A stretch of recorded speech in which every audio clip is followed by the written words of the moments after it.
ചികിത്സാപ്പിഴവ് മൂലം വലതുകൈ നഷ്ടപ്പെട്ട വിനോദിനിക്ക് Kerala local self government employees organisation വാങ്ങി നൽകുന്ന ഭൂമിയുടെ registration Palakkad Kollengode sub registrar ഓഫീസിൽ നടന്നു. പ്രതിപക്ഷ നേതാവ് വി.ഡി. സതീശന്റെ സഹായത്തോടെ കൃത്രിമക്കൈ വെച്ചുപിടിപ്പിച്ചതിനു ശേഷം വിനോദിനിയെ എറണാകുളം അമൃത ആശുപത്രിയിൽ പ്രതിപക്ഷ നേതാവ് സന്ദർശിക്കുമ്പോഴാണ് കുടുംബത്തിന് വീട് വെച്ച് നൽകുന്നതിന് ഏജൻസി തയ്യാറാണെന്നും എന്നാൽ സ്വന്തമായി ഭൂമിയില്ലെന്നും അറിയിക്കുന്നത്. കുടുംബം ആവശ്യപ്പെട്ട പ്രകാരം അപ്പോൾ തന്നെ വസ്തു വാങ്ങി നൽകുന്നതിന് നടപടി സ്വീകരിക്കാമെന്ന് വി.ഡി. സതീശൻ ഉറപ്പു നൽകിയിരുന്നു. ഇതിന്റെ അടിസ്ഥാനത്തിൽ Kerala local self government employees ഓർഗനൈസേഷനെ വസ്തു വാങ്ങി നൽകുന്നതിന് പ്രതിപക്ഷ നേതാവ് ചുമതലപ്പെടുത്തുകയായിരുന്നു. സംഘടനാ ജില്ലാ കമ്മിറ്റിയുടെ സഹായത്തോടെ അടിയന്തരമായി പാലക്കാട് ജില്ലയിൽ പല്ലശ്ശന പഞ്ചായത്തിൽ പല്ലാവൂരിൽ ഭൂമി കണ്ടെത്തുകയും കരാർ പ്രകാരം രജിസ്ട്രേഷൻ നടപടികൾ പൂർത്തീകരിക്കുകയുമായിരുന്നു. സംഘടനയുടെ സംസ്ഥാന president Naito Baby Arikkal, general secretary John K Stephen, working പ്രസിഡന്റുമാരായ S Karunakaran, G Jyothikumar, organising secretary Jayakrishnan Chunkath, ജില്ലാ പ്രസിഡന്റ് സി ലളിത, സംസ്ഥാന സമിതി അംഗങ്ങൾ തുടങ്ങിയവർ രജിസ്ട്രാർ ഓഫീസിലെത്തി നടപടികൾക്ക് നേതൃത്വം നൽകി.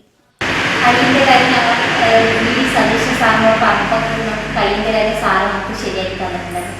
അതുമാതിരി തന്നെ വീടിൻ്റെ കാര്യം ഞങ്ങൾ പറഞ്ഞിട്ടുണ്ടായി. സ്ഥലമില്ല സാറേ, ഞങ്ങൾക്ക് താമസിക്കുന്നത് വാടക വീട്ടിലാണ്, അപ്പോൾ ഞങ്ങൾക്ക് സ്ഥലം വേണമെന്ന് പറഞ്ഞപ്പോൾ സാർ പിന്നെ നമുക്ക് സ്ഥലം നമുക്ക് നോക്കാം, ഞാൻ ചെയ്തു തരാം, ഞങ്ങളെല്ലാം ചെയ്തു തരാൻ പറഞ്ഞു. അപ്പോൾ നമുക്ക് ഞങ്ങൾ വളർന്ന് ഹോസ്പിറ്റലിൽ നിന്ന് വന്ന ദിവസം തന്നെ ഞങ്ങൾക്ക് സ്ഥലത്തിൻ്റെ കാര്യം ഞങ്ങൾ നോക്കി കാര്യങ്ങളൊക്കെ നോക്കിയപ്പോൾ ഞങ്ങൾക്ക് സ്ഥലം ഇഷ്ടപ്പെട്ടു. ഞങ്ങളപ്പോൾ സാറിന് പറഞ്ഞു പല്ലശ്ശന പഞ്ചായത്തിൽ തന്നെ നമുക്കൊരു സ്ഥലം വേണം സാറേ വന്നിട്ടാണ്.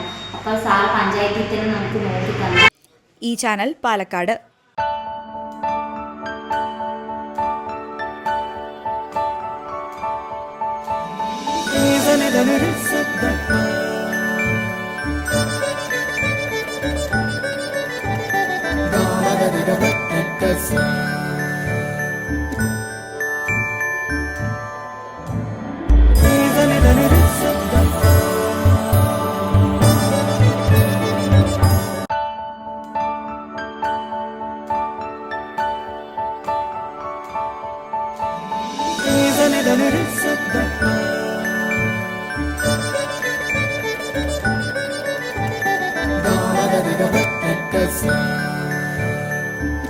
Qatar golden diamonds, Calicut road, Valanchery main road.